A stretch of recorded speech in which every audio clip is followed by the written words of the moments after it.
ಅದಾದ್ಮೇಲೆ ನಾನು ಸ್ವಲ್ಪ ಬ್ಲಷ್ ಹಚ್ತಾ ಇದ್ದೀನಿ ಇವಾಗ. ಸೊ ನಾನು ಯೂಸ್ ಮಾಡ್ತಿದ್ದೆ ಪ್ರೆಸೆಂಟ್ ಸ್ಟುಡಿಯೋದು.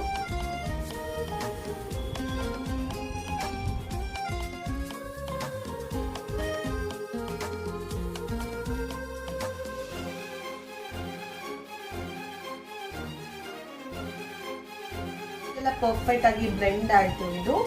ಇದಾದ್ಮೇಲೆ ನಾನು ಸ್ವಲ್ಪ ಇದು ಲ್ಯಾಕ್ಮಿ ಫೇಸ್ ಪೌಡರ್ ನ ಯೂಸ್ ಮಾಡ್ತಾ ಇದ್ದೀನಿ, ಸೊ ದಟ್ ಪರ್ಫೆಕ್ಟ್ ಆಗಿ ಇದಾಗುತ್ತೆ ಅಂತ.